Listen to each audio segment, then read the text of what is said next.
Senate will please come to order. We will begin this afternoon with a brief moment of silence.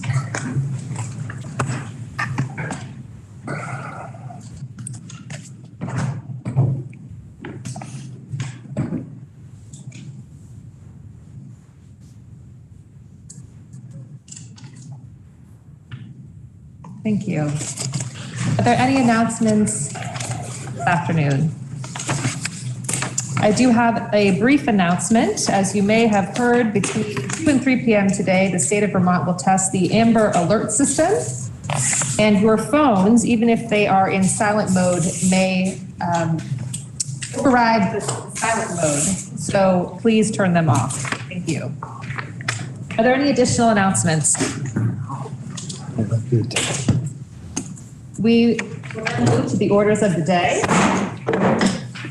And a return to what would the senator from Wyndham like to do? We'll go to the top, which is S226, an act related to expanding access to safe and affordable housing. I'm just the chair of economic development and housing in the cloakroom. I just let him know that he's up next.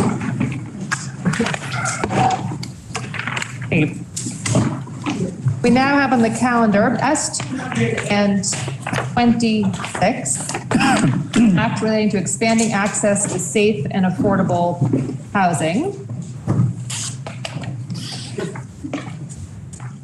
The House has proposed to the Senate to amend the bill as set forth on page 5650 of today's calendar. And the underlying question of the Senate, the House proposal of amendment on S226, which again is an act relating to expanding access to safe and affordable housing. I do believe there is an amendment on S226. The senator from Chittenden, in a moment. Thank you, Madam President. S226 comes back to us from House, and we are going to be proposing to concur with a further proposal of amendment, which I assume will be distributed. The amendment is being distributed presently.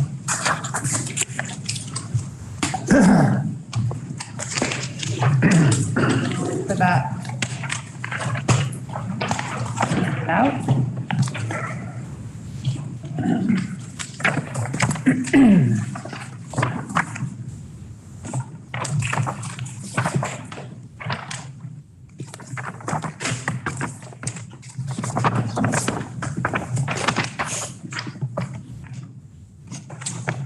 Thank you, Madam President.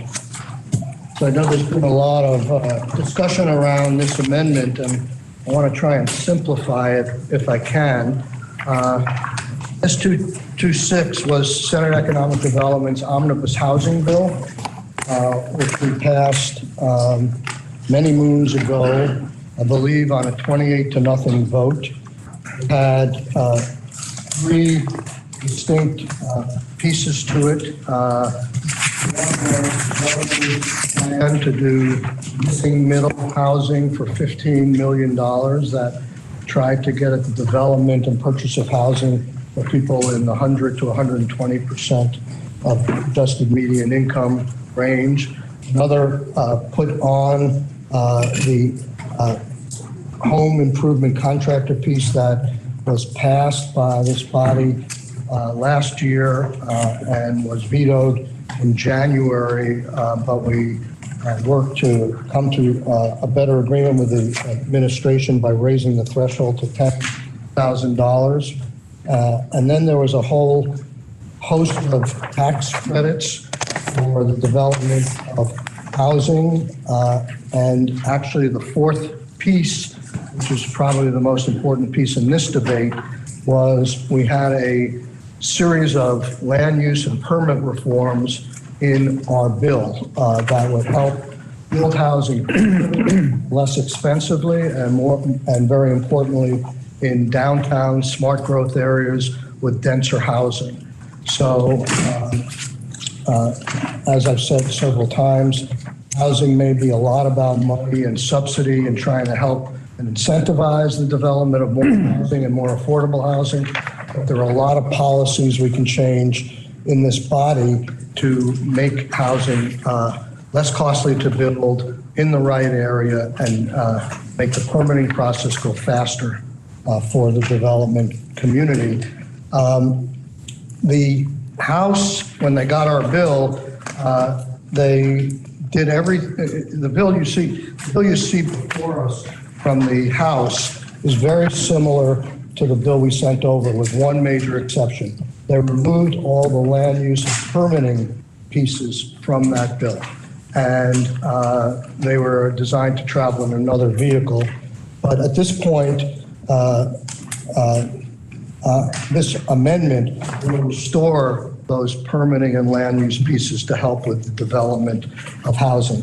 That's the essence of the amendment. So I hope that simplifies things. There are a few changes that the House made to our bill that are outside the land use situation, land use and permitting element of the bill. And I think in the amendment, there are a couple of studies, and Senator Bray will talk about the permitting and land use pieces that we're suggesting to be put in here, but they're very similar to what we sent over to the House a couple of months ago. So let me just briefly walk through the first 21 sections of the bill. These are virtually already unanimously voted on, but there are a few things that I'll highlight. In Section 1 and 2, we had set aside some money from VHFA's funding to encourage down payment assistance to first-generation home buyers. Ours was enabling language for them to give out loans and grants to first-generation home buyers. What the House did is they went a step further and actually appropriated $1 million for that purpose. In Section 3, we focused on manufactured home relocation incentive programs.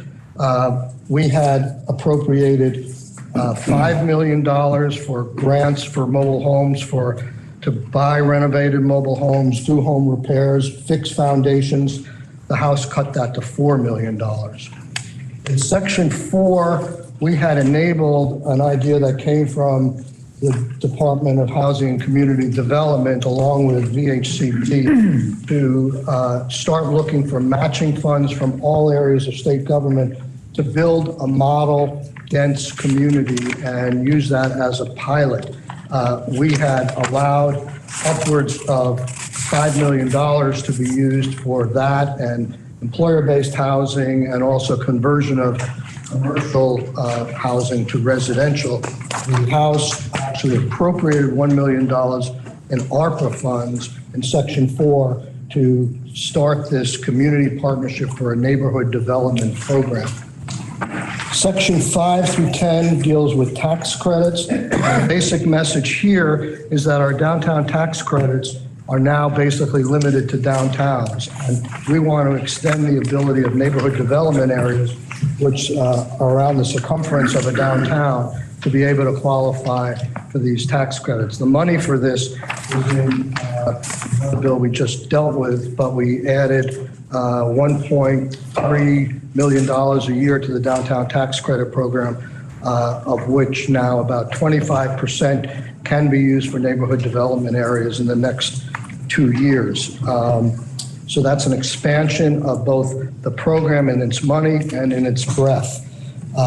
Section 11 is the missing middle home ownership development program. The one change the House made there is we struggled in our committee on how to maintain perpetual affordability for these higher income homes, and the administration wanted to just have the subsidy that was put into the home initially travel with the home. So if you put in $100,000 in a subsidy to the home and that home was sold 5 years later, $100,000 would be kept to reduce the price of the home. Well, over 20 or 30 years, that's going to be virtually worthless, and we're not going to maintain perpetual affordability the way we do in law for much of our other housing money, which is called the shared equity formula, where every dollar that goes up in home value for 99 years, 75% stays to keep the home affordable.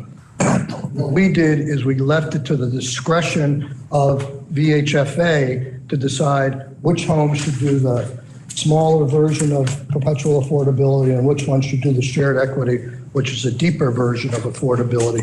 The House changed that.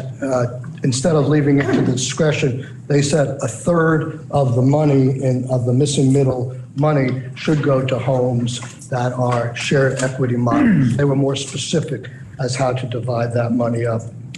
Section 12 through 18 is the residential construction contract that we passed last year in H159 that was vetoed. Section 19 through 20 is a new codification of a case law as to how the discrimination and harassment laws are interpreted in a remedial fashion in housing. Section 21 is a prohibition or tolling or stopping of any tax sale while a person who's subject to a tax sale is told about our housing assistance program. You recall from the feds, we got, I think, close to $200 million to help pay with rents, taxes, and help people from being foreclosed upon and being evicted. Initially, it was very poorly publicized. Now the word's getting out and the money's getting out, but the purpose of this section is just before any tax sale goes through, that the Vermonters are made aware of this program so they can pay off their debt. And if they're eligible, it will stop the tax sale from going through. The last section that I'm going to report on, Section 22 and 22C, is the Vermont Land Access and Opportunity Board. The BIPOC community made a suggestion to the House that they wanted $10 million to their access to home ownership and going through with the assistance of VHCB. The House did not accept that. They gave VHCB $200,000 to help and assist establishing a new board to look into how disadvantaged communities can better access home ownership. The rest of the sections deal with the permitting issues that we want to put back into this bill, and I am going to yield to the senator from Addison. The senator from Addison is recognized. Thank you, Madam President. I'm going to report on sections 25 through 42.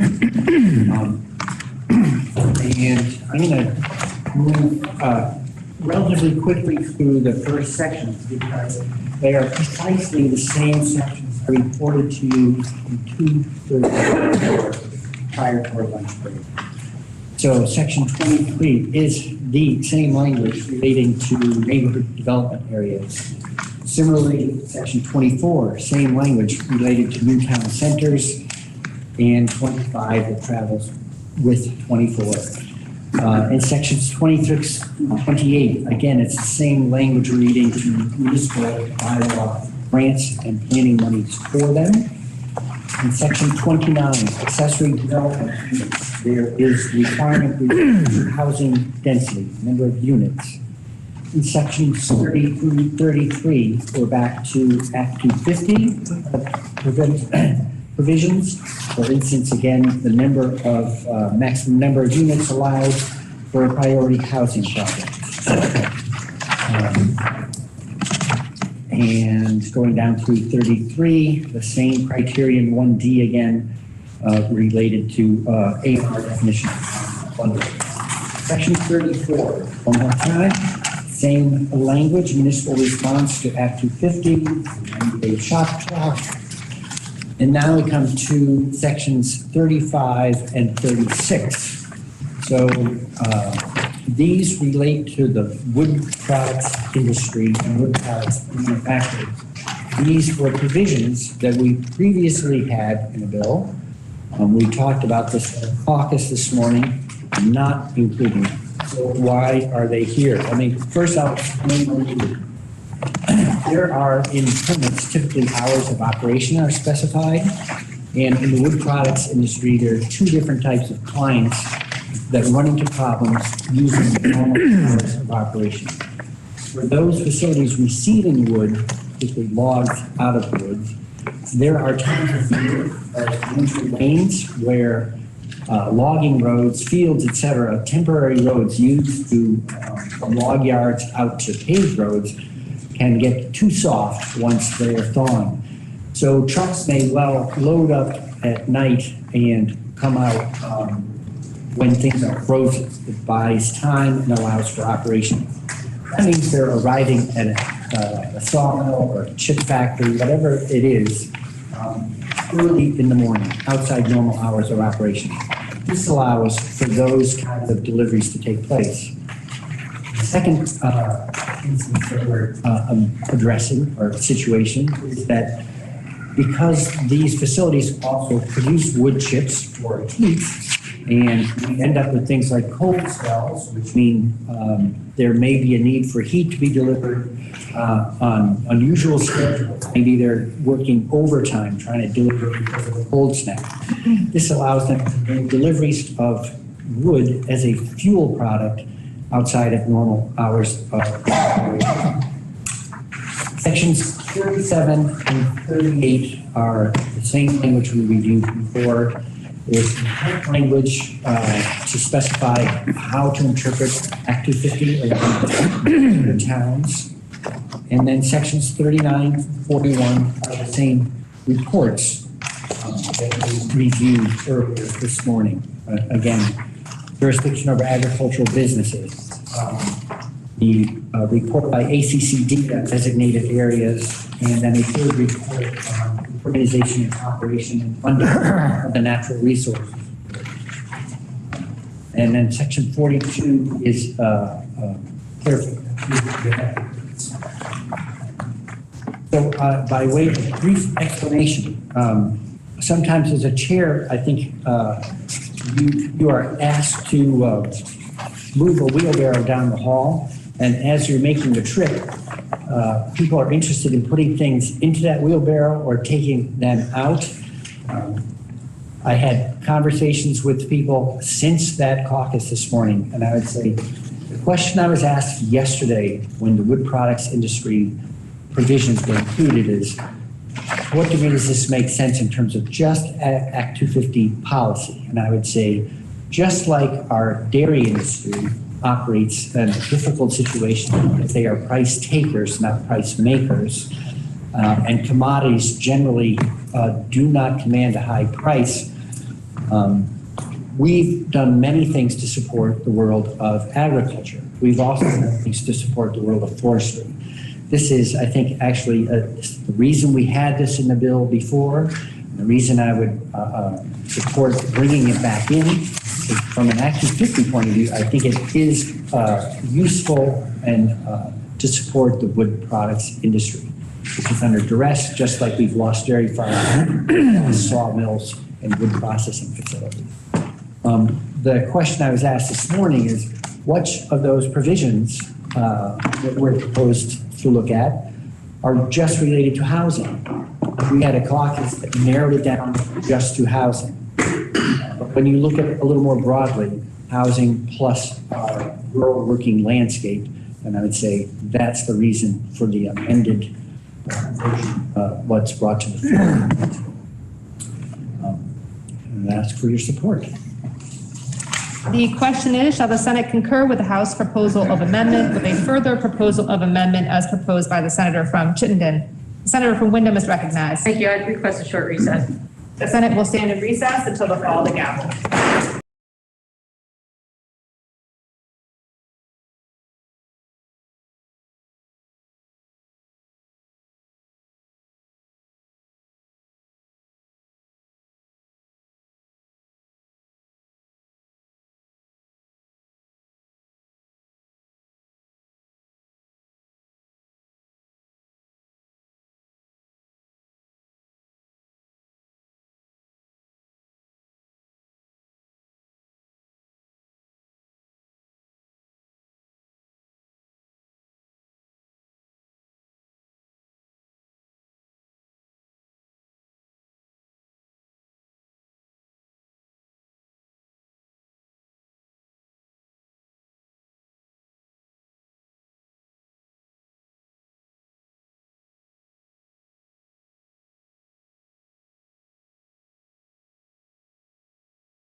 will please come to order. We are returning from a brief recess in consideration of S 226. And the senator from Windsor is recognized. Thank you, Madam President. On a point of order, I would ask if Section 35 and Section 36 are germane. The senator from Windsor has made a point of order regarding the germaneness of sections 35 and 36 of S 226 found on page 18, starting on page 18 and continuing on to page 19 and I believe 20. I will need a brief recess to confer with the secretary. The Senate will stand in recess until the call of the gavel.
Senate will please come to order.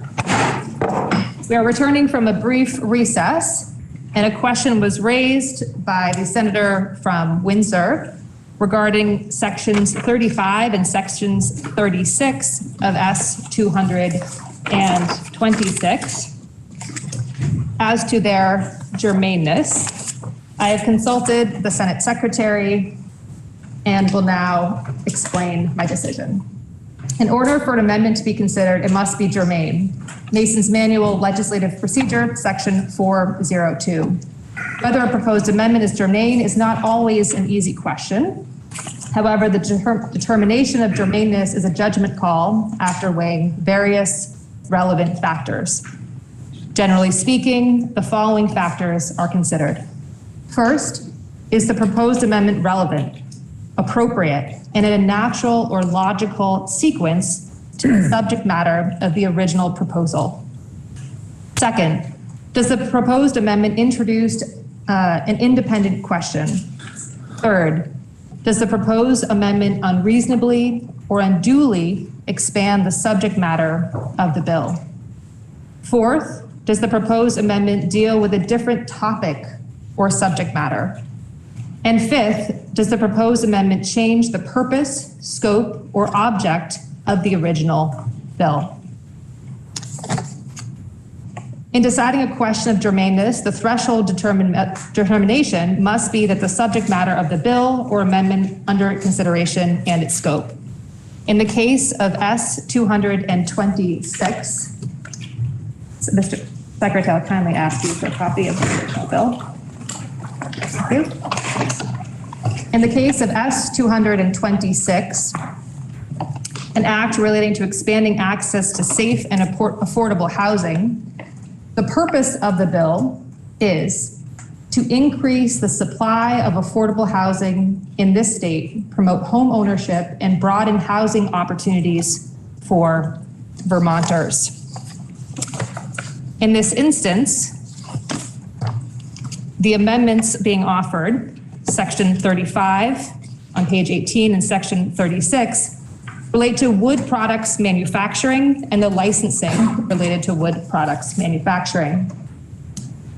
I find that the two sections being offered do not relate to the original purpose, scope, or object of the bill, and therefore those sections are not germane.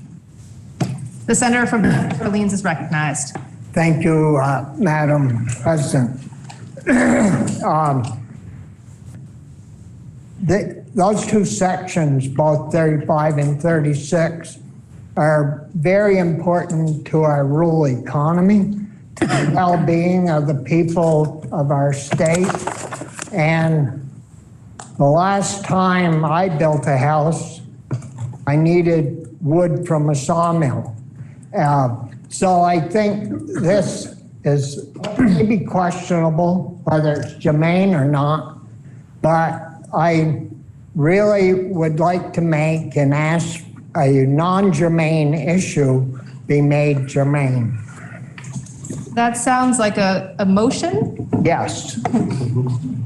I believe we need a rule suspension. The motion would therefore be the senator from Essex Orleans has asked that the rules be suspended and the Senate vote on the germaneness of sections. Be permitted to consider those sections as part of the proposal. They're not actually going to get you made. I'll do it. Okay. The senator from Essex Orleans has asked that the rules be suspended and sections 35 and 36 be considered. The non-germane issue be made germane. It's the same difference. I appreciate it. I understand. Don't kill the judge. Don't kill the judge. We shall move forward. The question is, shall the rules be suspended and sections 35 and 36 be considered as part of the bill and therefore in your consideration germane? Are you ready for the question? The senator from Windsor is recognized. I would request clarification. I'm not rising in opposition or support, but clarification. What we're voting on here is attached to section 35 and 36, are we voting to make the non-germaneness of forests germane? The question, and I will confirm with the secretary, is to, despite the ruling that these sections are not germane to this bill, to consider them regardless. Yeah. To consider them, those particular sections germane, Yes. or to consider them germane despite the fact that they deal with forests. Both. You can't make it or true. Both. They are not germane, but you may say, you know what, we're going to move forward regardless, and therefore that they still remain up for consideration. Are you ready for the question? All those in favor, please say aye. Aye. Those opposed, nay. No. Oh. The ayes appear to have it. Ayes do have it. And you will move forward with section 35 and 36 and consideration. I believe then that the question is, shall the Senate propose to the House to amend the bill as recommended by the senator from Chittenden? The senator from Windsor is recognized. Thank you, Madam President. I have a floor amendment. The copies are being produced as I speak. We have a brief recess until the copies are prepared. You may. The Senate will stand in recess until the bell begins.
The Senate will please come to order.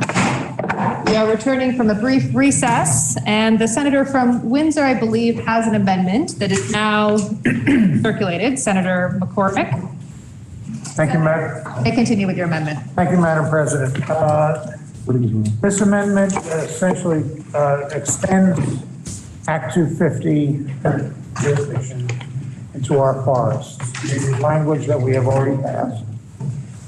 And this is part of the original mutual accommodation, the mutual collaboration among us, that we would deal with downtowns, various exemptions, Act 250 exemptions, and so on, and that we would also extend Act 250 protection into our forests. This is that language. We have just voted to make, in two instances, to make the non-germane issue of forest protection germane. I don't think that binds us. But I would, for one, would have a hard time explaining to someone why it in one instance and not in the other. So I would trust my amendment to the good judge. question is amendment senator from Chittenden be amended as proposed by the senator from Windsor. Are you ready for the question? Madam President, Senator from Franklin is recognized. I ask a ruling from the chair as to whether this amendment is germane. The senator from Franklin has requested a ruling on the germaneness of this amendment. I will need to confer with the secretary. The Senate will stand in recess. Just rehearsing.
Senate will come to order, please.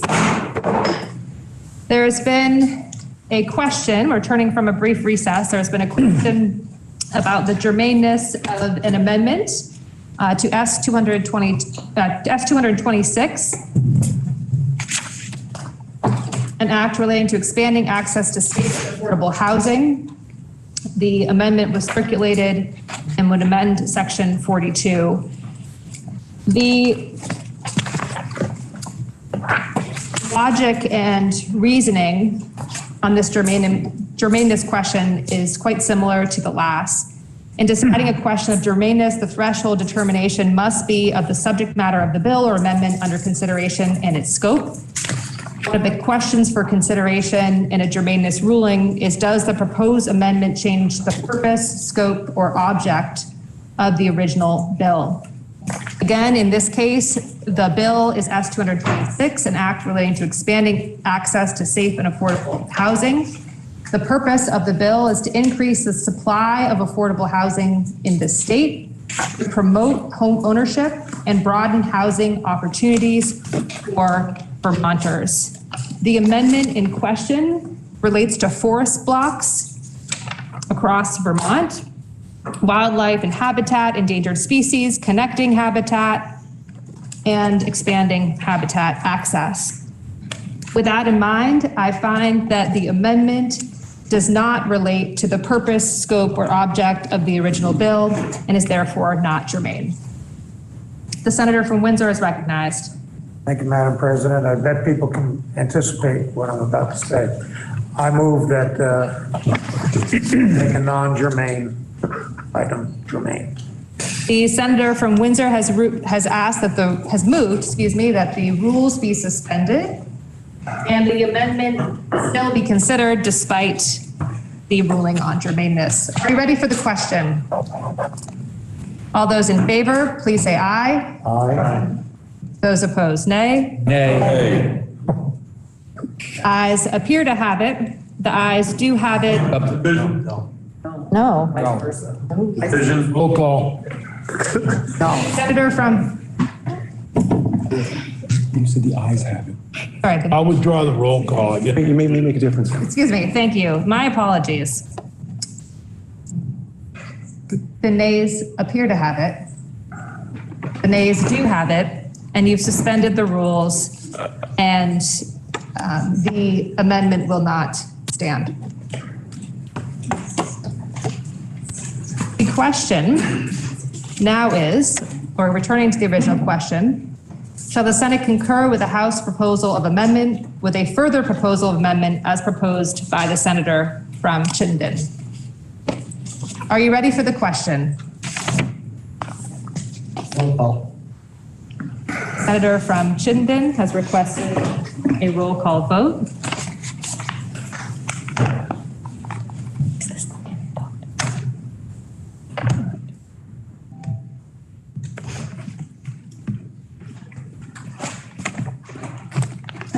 Are you ready for the question?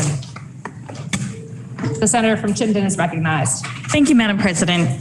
Obviously, this bill has taken a lot of twists and turns, and much of the debate now centered on whether or not new questions were germane. But I would just really like to appreciate some of the sections of this bill around housing before it passes, and particularly when I originally sponsored the bill, trying to make sure that we had meaningful investments for our mobile home communities and first-generation home buyers.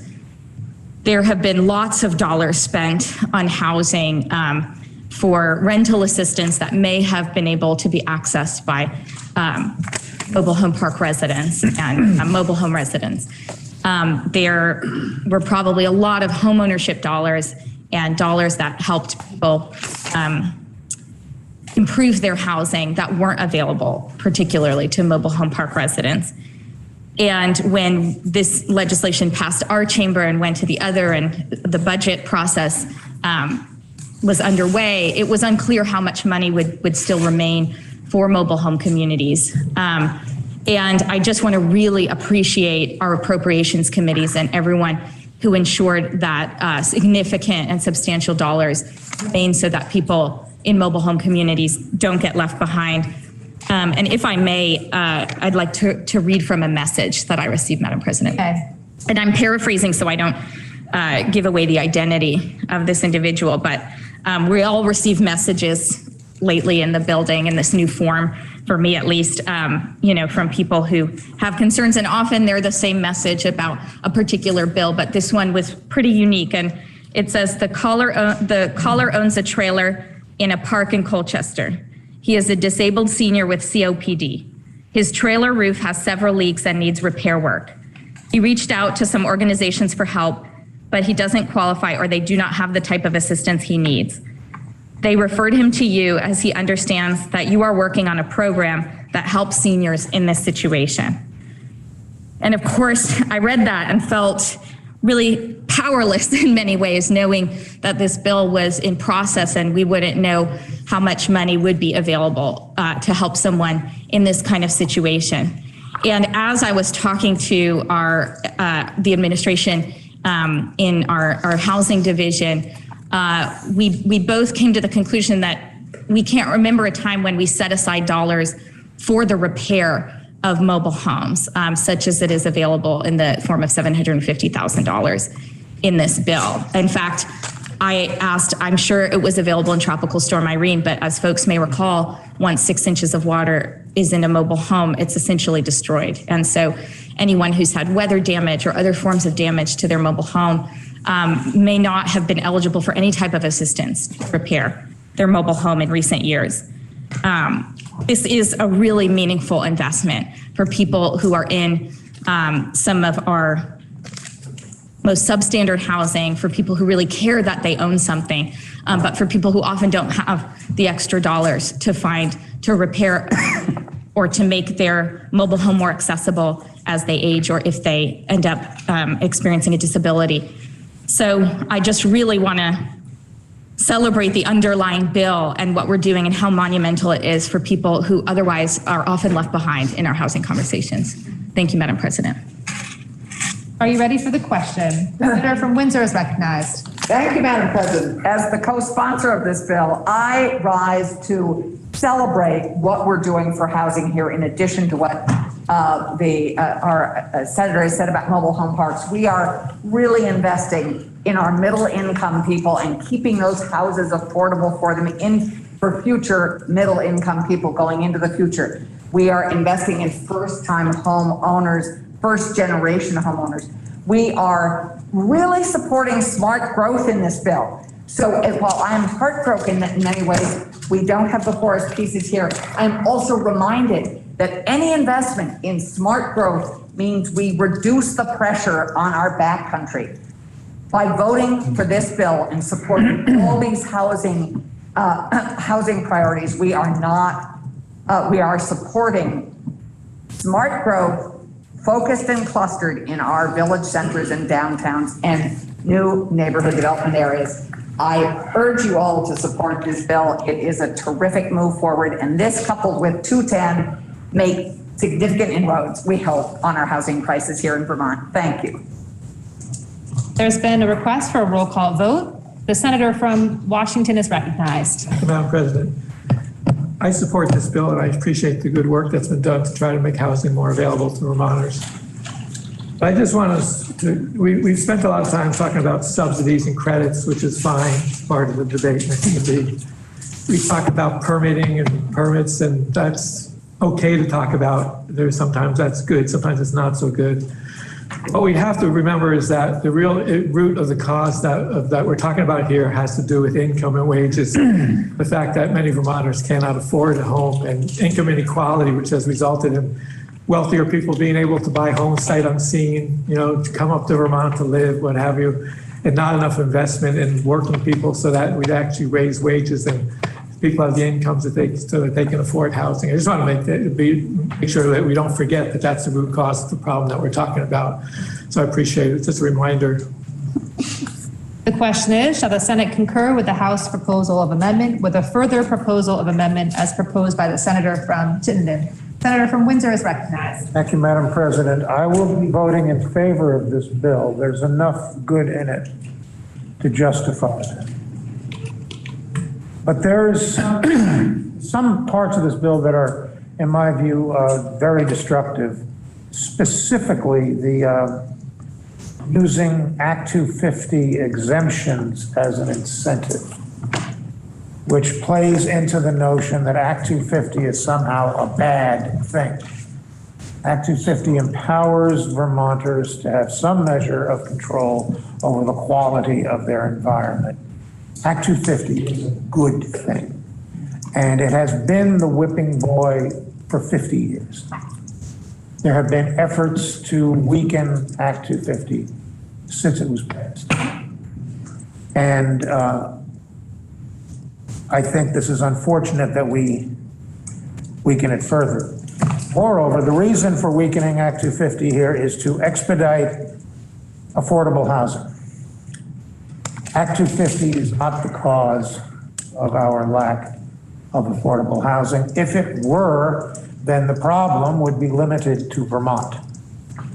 Affordable housing is a crisis all over the nation, all of which, other than Vermont, does not have it. So if people think that by giving Act 250 exemptions, we're going to significantly increase affordable housing, that is not the case. And they're going to be disappointed. The reason, in my view, for the lack of affordable housing is market forces. For a developer, the money is in luxury housing.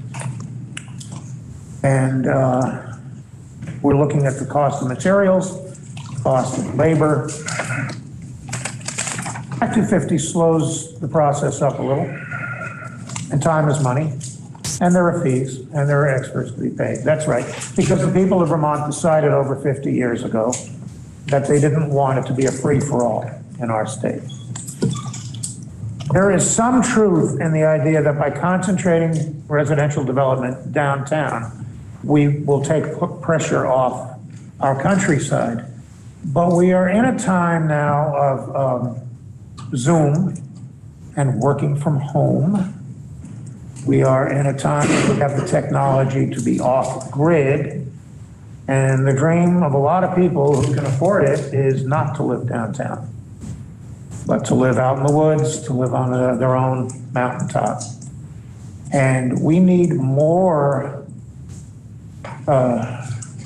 we need to better address the pressures on our countryside that come from those desires and those abilities. There are people who are well-heeled enough to pull that off. We need more review, not less. So I think there are sins of omission in this bill. There are things that could have been here in it, should have been in it, and it is a bad thing that they're not there. But there's enough good in this bill that I'm not going to vote against that because of what's not there. I will be voting for the good that is in the bill. Thank you, Madam President. The question is, shall the Senate concur with the House proposal of amendment with a further proposal of amendment as proposed by the Senator from Chittenden? And the Senator from Chittenden has requested a roll call vote. Are you ready for the question? The Secretary is kindly asked to call the roll. Senator Ballant. Yes. Senator Baruch. Yes. Senator Benning. Yes. Senator Bray. Yes. Senator Brock. Yes. Senator Campion. Yes. Senator Chittenden. Yes. Senator Clarkson. Yes. Senator Collimore. Yes. Senator Cummings. Yes. Senator Hardy. Yes. Senator Hooker. Yes. Senator Ingalls. Yes. Senator Kitchell. Senator Lyons. Yes. Senator McDonald. Yes. Senator Mazza. Yes. Senator McCormack. Yes. Senator Nitka. Yes. Senator Parent. Yes. Senator Pearson. Senator Perschlick. Yes. Senator Polina. Yes. Senator Rom Hinsdale. Yes. Senator Sears. Yes. Senator Sirotkin. Yes. Senator Starr. Yes. Senator Terenzini. Yes. Senator Westman. Yes. Senator White. Yes.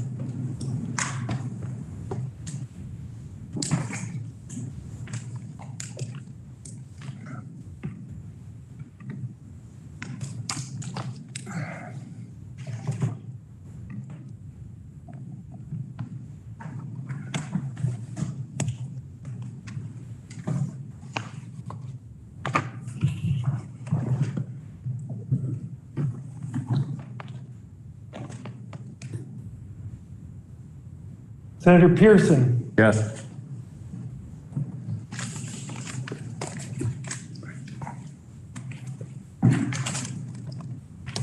Please listen to the results of your vote. The yeas, 30, the nays, 0. You concur with the House proposal of amendment with a further proposal of amendment as proposed by the Senator Chittenden on S 220.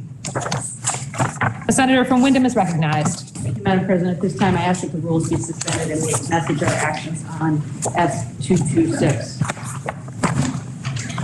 The senator from Windham has moved that the rules be suspended. And S 226, an act relating to expanding access to safe and affordable housing, be messaged to the House forthwith. Are you ready for the question? All those in favor, please say aye. Aye. Those opposed, nay. The ayes have it, and you suspended the rules and messaged S 226 to the House forthwith. Senator from Windham is recognized. Thank you, Madam President. This time, I ask that the rules be suspended and that we take S 250, an act relating to law enforcement data collection, off the notice calendar. The senator from Windham has moved that the rules be suspended and S 250, an act relating to law enforcement data collection and interrogation, be taken off the notice calendar and up for immediate consideration. Are you ready for the question? All those in favor, please say aye. Aye. Those opposed, nay. The ayes have it, and you suspended the rules and will now take up S 250 for immediate consideration. We now have on the calendar S 250, an act relating to law enforcement data collection and interrogation. The House has proposed an amendment, I believe is completed as we speak. And it looks like there is also a proposal of amendment from the Senate. To that end, the Senator Rom Hinsdale is recognized for the amendment. Thank you, Madam President. I hope my colleagues will bear with me because I believe it is my first time reporting a concurrence with further proposal of amendment to a proposal of amendment to a proposal of amendment. So I will try to make this as minimally confusing as possible.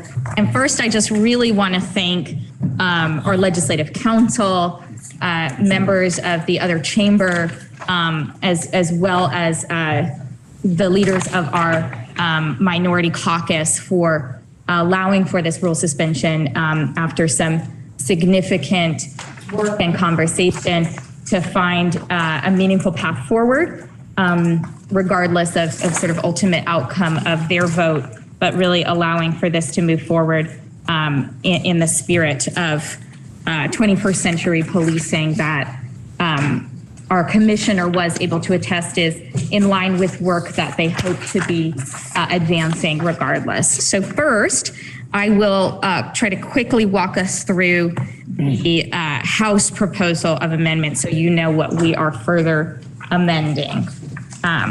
In section 1, which concerns 20 VSA subsection 2366, the word driver is changed to individual. Ultimately, in our amendment, we changed this entire section, but that is the change they made. Section 2 no longer creates a law enforcement officer information or GILEO database. Rather, it creates a study committee.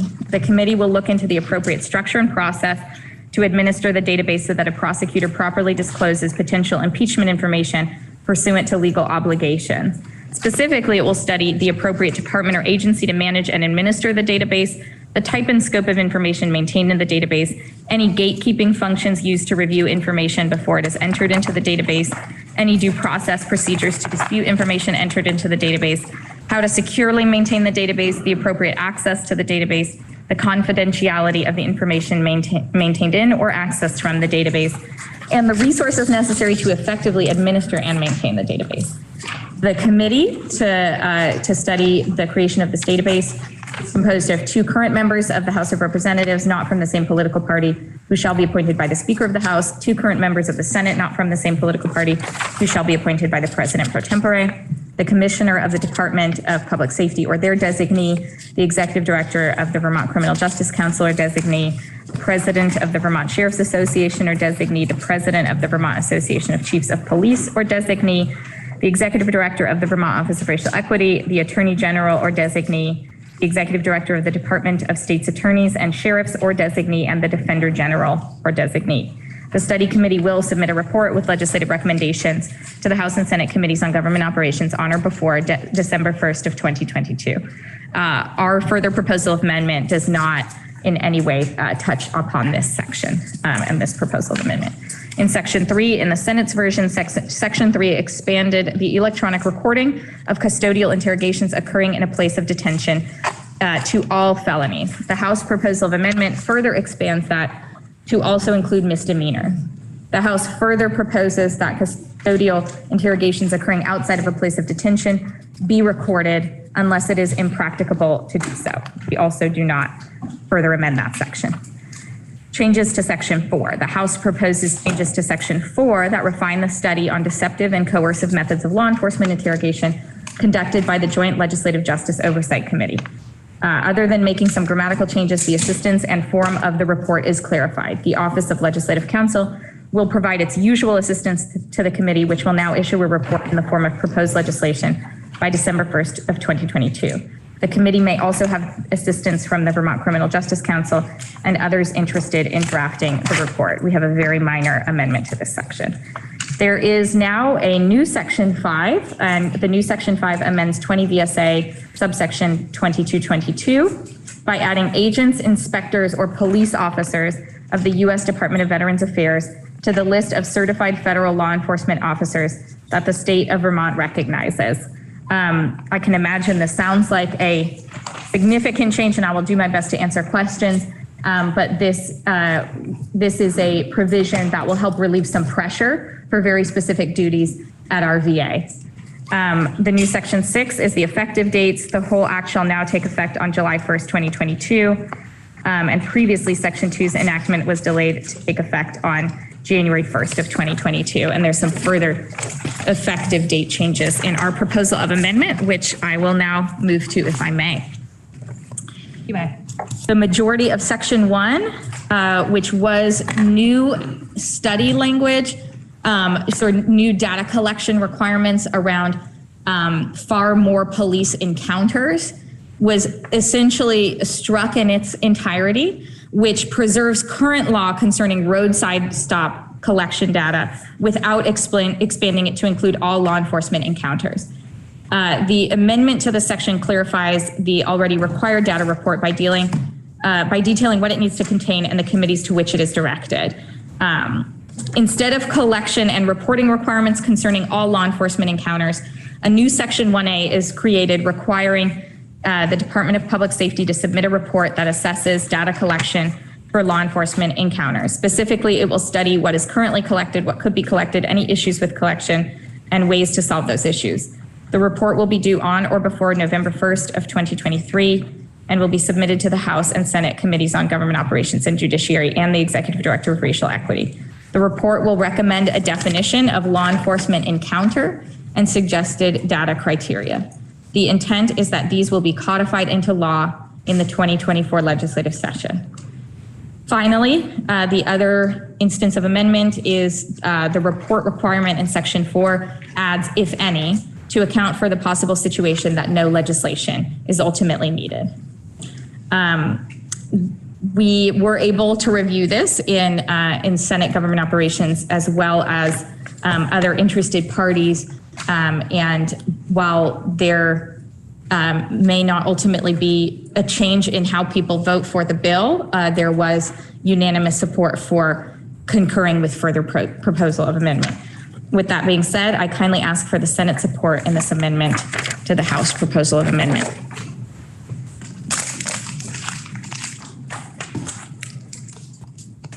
The question is, shall the Senate concur with the House proposal of amendment with a further proposal of amendment as proposed by the senator from Chittenden? Are you ready for the question? Senator, are you ready for the question? All those in favor, please say aye. Aye. Those opposed, nay. No. Ayes appear to have it. The ayes do have it, and you concur with the House proposal of amendment with a further proposal of amendment as proposed by the senator from Chittenden. Senator from Windham is recognized. Thank you, Madam President. This time I ask rules be suspended and that we passage our actions on S2. The House work. The senator from Windham has moved that the rules be suspended and S250 be messaged to the House forthwith. Are you ready for the question?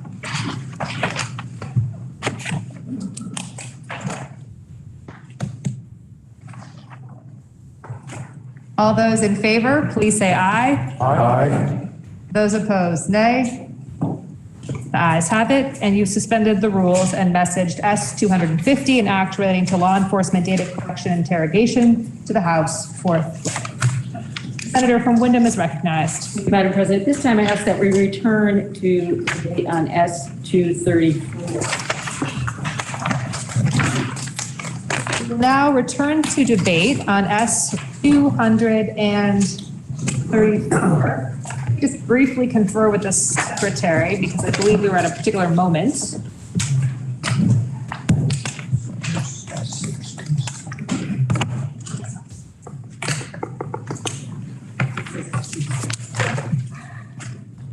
Right? That's right. That's right. Okay. Okay. So we're returning to S234, which is an act relating to changes to Act 50.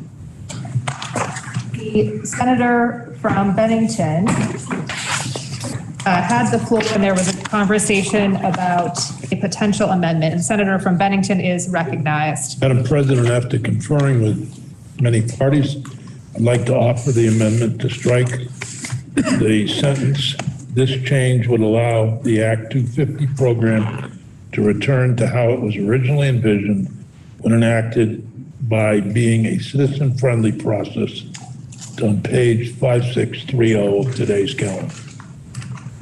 Question then is, I just want to give a moment. Does everybody have access to that amendment and the page? Yes. Sentence. Okay.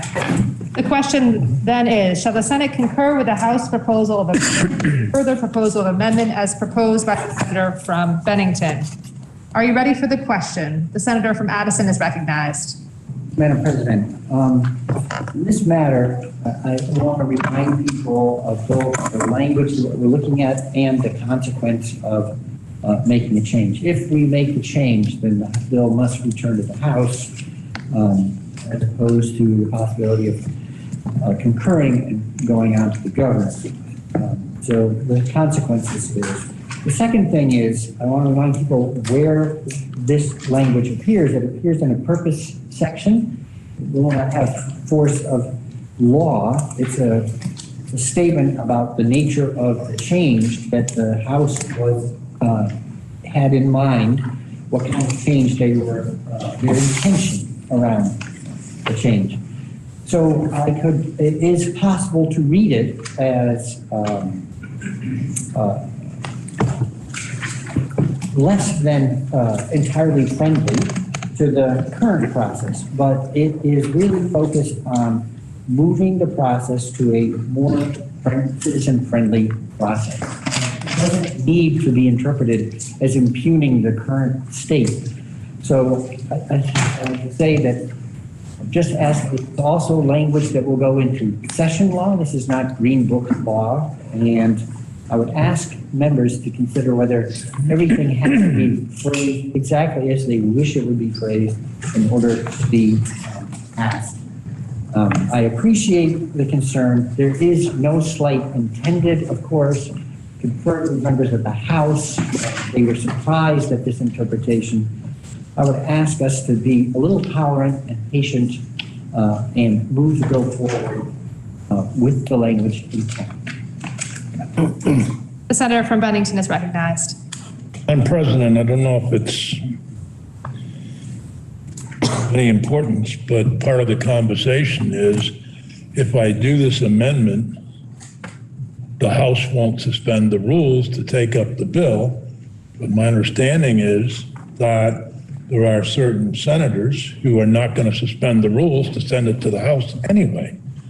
I'm not sure that that argument really flies, nor should it.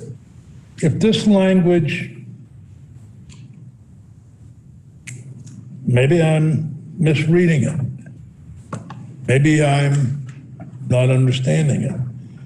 But perhaps if I hadn't witnessed and gotten so many emails from my constituents in Rupert and the people in Pollitt about the situation and the fact that the environmental court stepped in, I wouldn't be so sensitive about it. But I find this to be very, I read it, and what I read is what I read. And they can say they didn't intend it, but that's what it says. So I want to continue with this. If the Senate wishes to defeat my motion, that's fine. We'll live to see another day.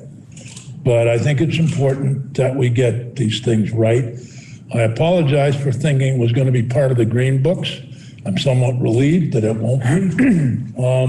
And I've made mistakes in my years here and written things that I didn't notice or accepted things I shouldn't have from other quarters. And I usually try to take responsibility for it. I think the House made a mistake here, and I think we should change it. Thank you. The question is, shall the Senate concur with the House proposal of amendment with a further proposal of amendment as proposed by the senator from Bennington?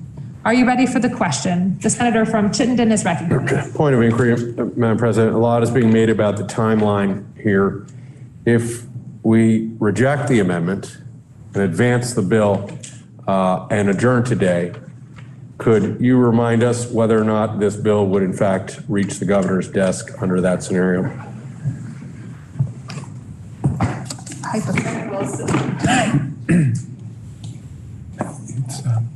It can by rule suspension. It can by Rule 15.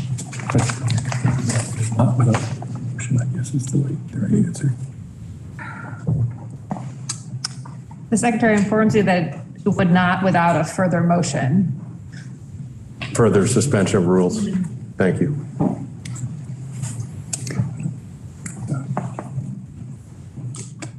There is a joint rule. It doesn't necessarily require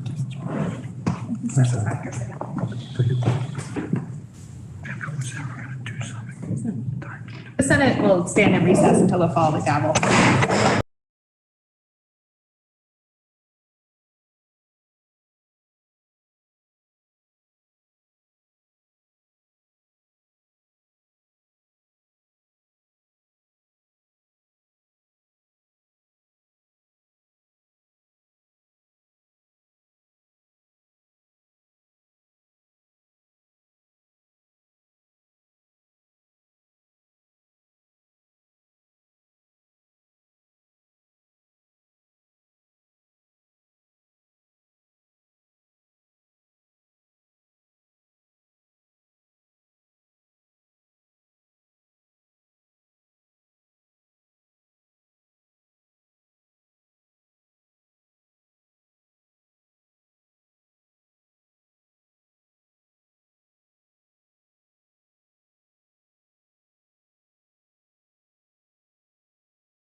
The Senate will please come to order. We are returning from a brief recess, and the senator from Bennington is recognized. Madam President, I'm going to withdraw the motion to amend because it doesn't matter.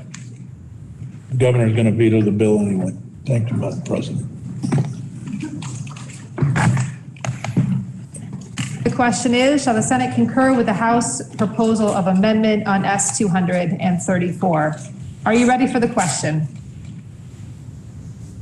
All those in favor, please say aye. Aye. Those opposed, nay. No. I'm going to ask for a division.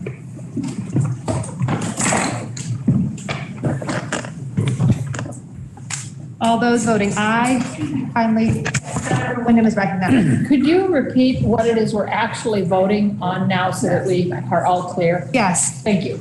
You're voting, the question is, shall the Senate concur with the House proposal of amendment on S-234? This is the final.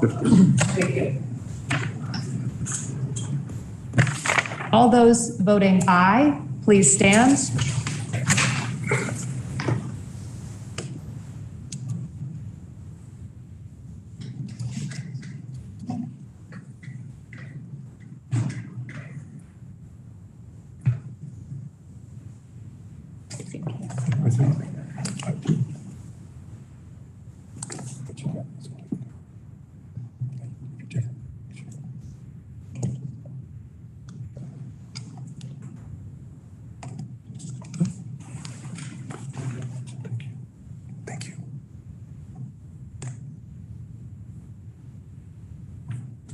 You may be seated. The nays, please stand. Those voting nay.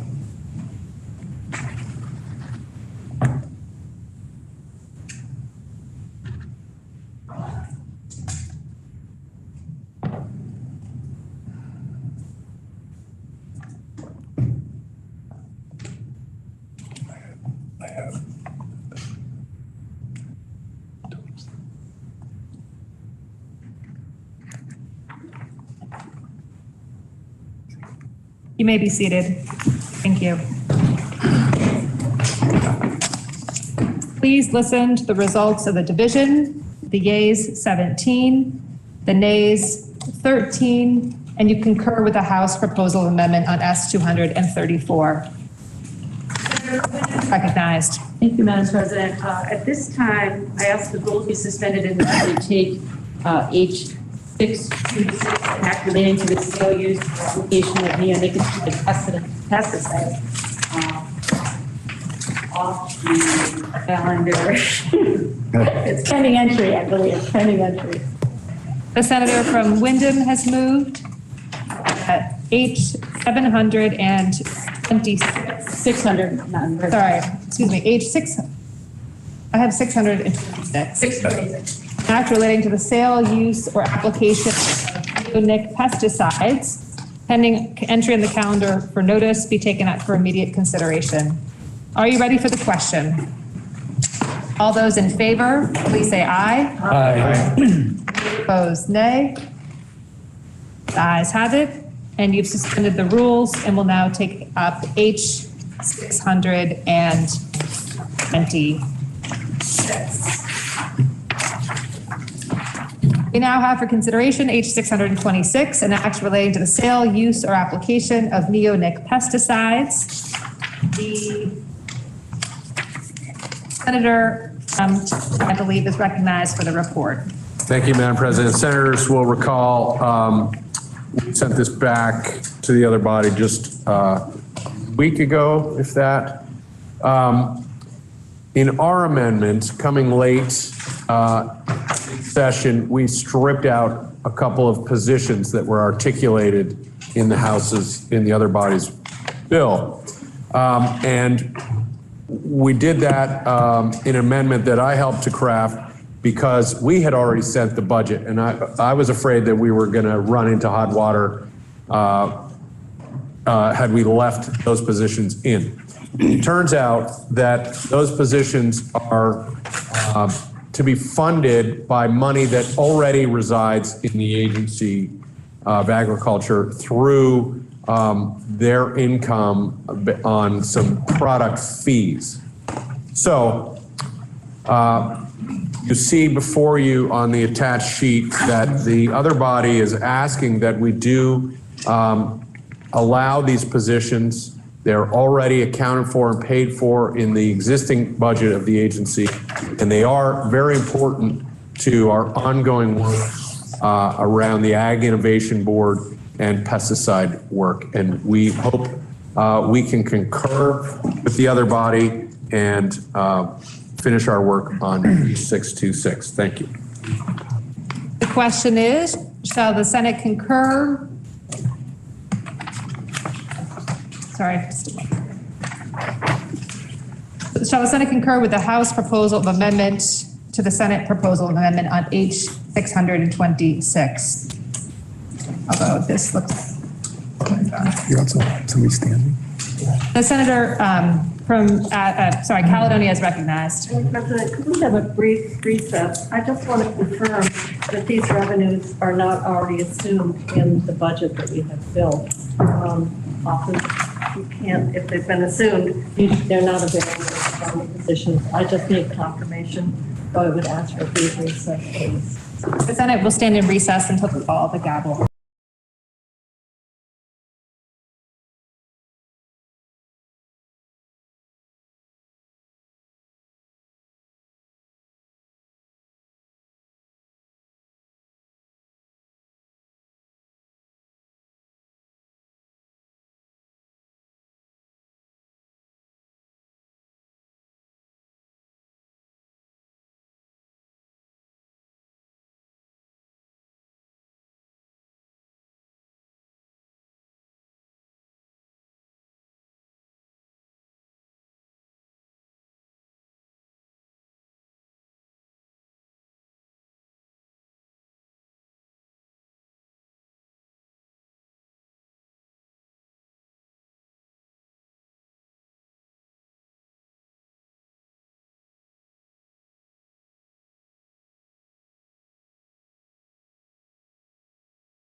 I'd love to. I took him all and he said, nice. I said, well.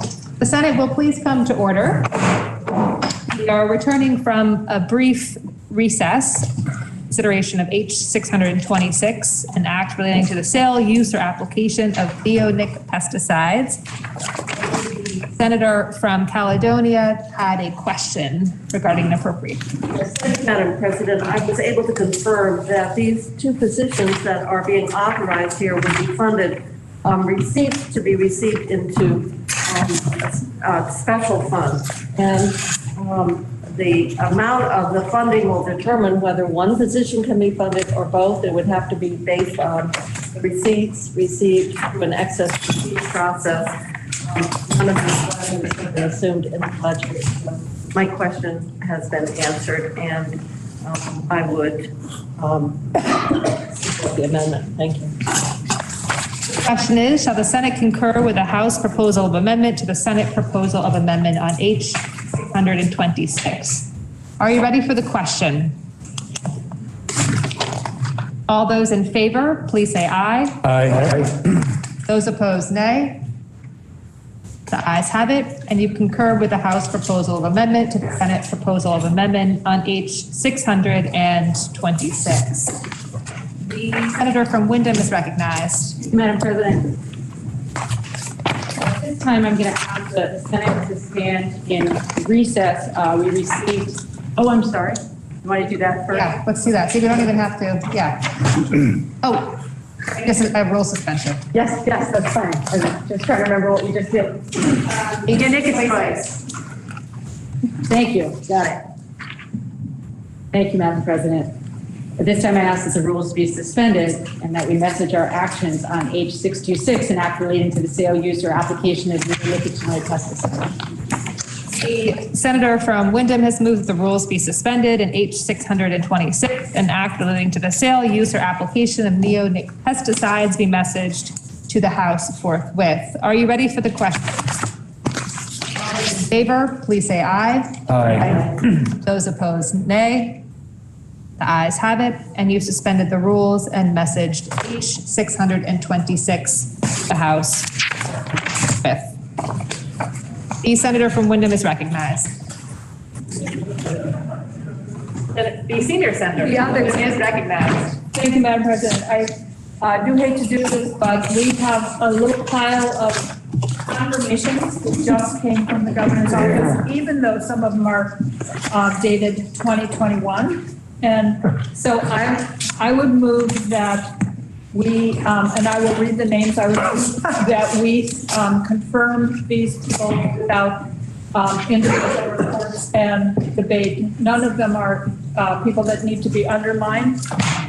So I would move that we confirm as a group Michael Keene from North Bennington as a member of the Vermont Economic Progress Council, Gary McQuestion from Plainfield, Chair of Vermont Occupational Safety and Health Review Board, Heather Chase from Chester, Vermont Economic Progress Council, Ed Flanagan from Montpelier Board of Liquor and Lottery, Sam Guy from Morrisville Board of Liquor and Lottery, Aaron Jones from Rutland as Vermont State Housing Authority, and Christopher Trombley from South Burlington, the Vermont State Housing Authority.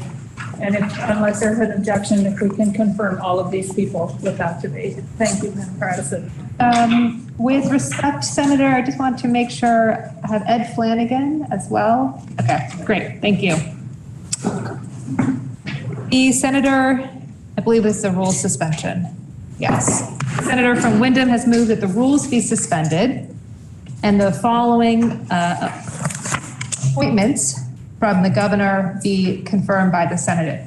Michael Keene as member of the Vermont Economic Progress Council, Gary McQuestion as chair of the Vermont Occupational Safety and Health Review Board, Heather Chase as member of the Vermont Economic Progress Council, Ed Flanagan as member of the Board of Liquor and Lottery, Sam Guy as member of the Board of Liquor and Lottery, Aaron Jones as member of the Vermont Housing Authority, and Christopher Trombley as member of the Vermont State Housing Authority. Are you ready for the question? The senator from Addison is recognized. Thank you, Madam President. May I inquire of the presenter of the motion? You may. Madam President, is it correct that whether or not we approve these people to these boards, they will serve on these boards and have full authority to serve on these boards without our approval? Thank you, Madam President. That is true, but we've heard from many people who've been appointed to boards and then they've never been confirmed and they wonder if they should go to the meetings, should they not go to the meetings? And I just think that it is a matter of respect to actually confirm them so that they know that we have taken them into account and confirmed them. Madam President, I totally appreciate that. And I take very seriously our duty as senators to approve members to the board, and particularly members that are to people who are secretaries or commissioners or judges, especially. I feel like what we're doing is just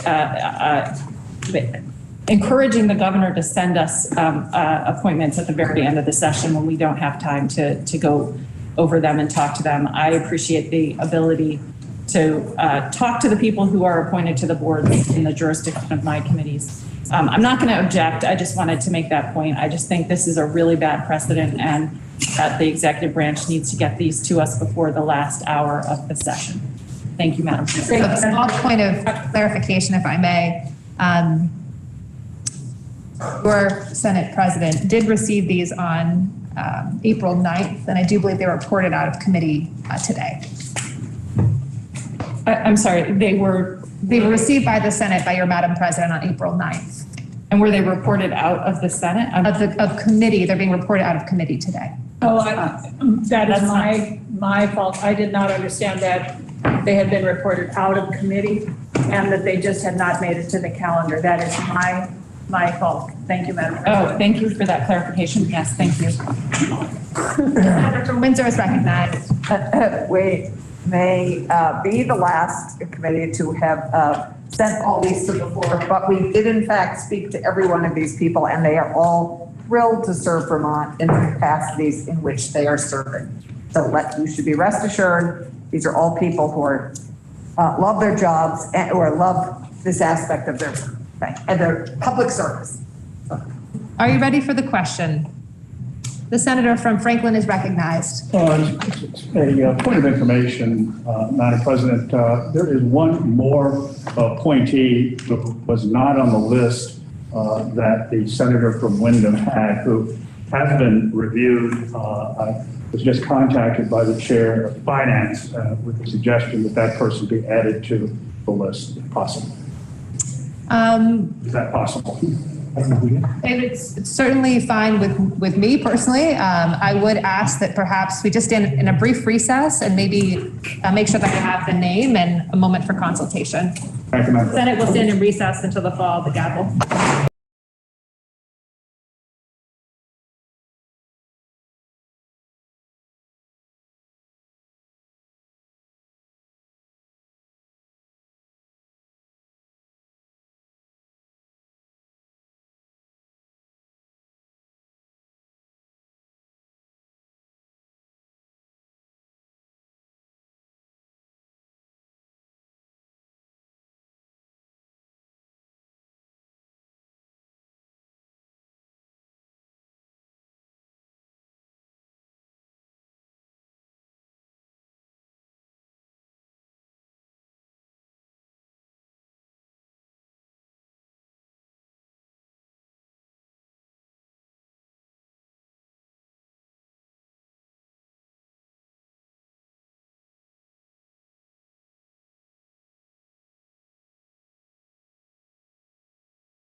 Senate will please come to order. We are returning from a brief recess. There is an additional confirmation, but we'll wait on taking this up until we come back together a little bit later today. The question then, just to be crystal clear, is shall the rules be suspended? And the appointments that have been read to you, do you want me to read them again? No. Okay. Be confirmed by this body, confirmed by the Senate. Just one more. All those say.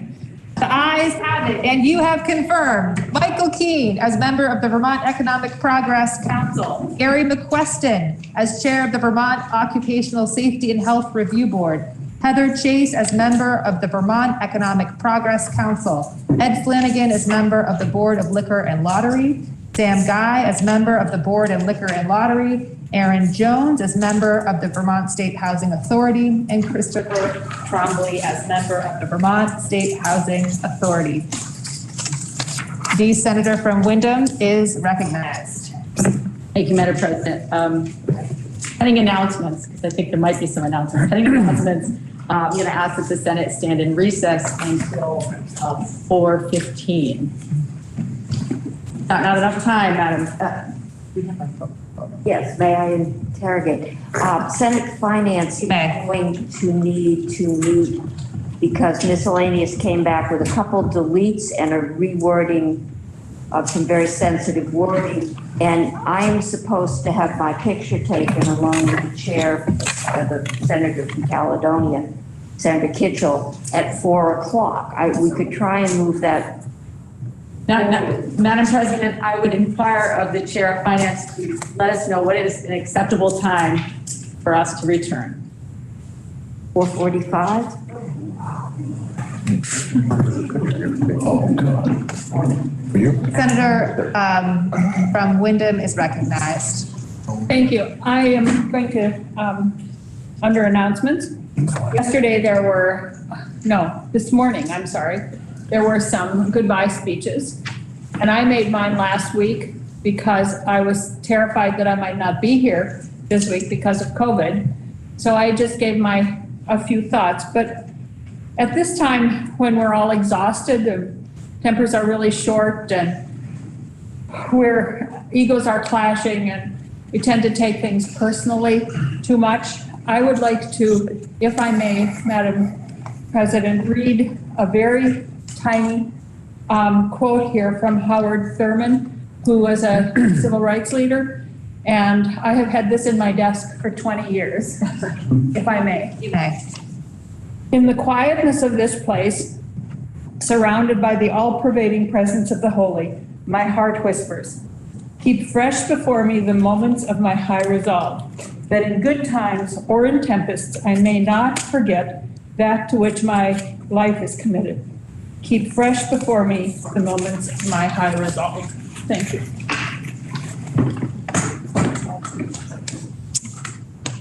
Are there any additional announcements? And the question is, shall the Senate adjourn until recess until 4:30 p.m. today? 4:45, excuse me, 4:45. 4:30. I heard 4:30. We can do 4:45. Are there any additional announcements? I do have an announcement on behalf of the Committee on Committees, a number of appointments. To the Joint Fiscal Committee, Senator Baruth. To Building Bright Futures, Senator Hardy. To the Vermont Commission on Women, Alexandra Hilliard. And to the Racial Equity Advisory Panel, Zariah Hightower. Are there any additional announcements? The senator from Windham has moved the Senate stand in recess until 4:45 today. Are you ready for the question? All those in favor, please say aye. Aye. Those opposed, nay. Ayes have it, and the Senate stands in recess until 4:45.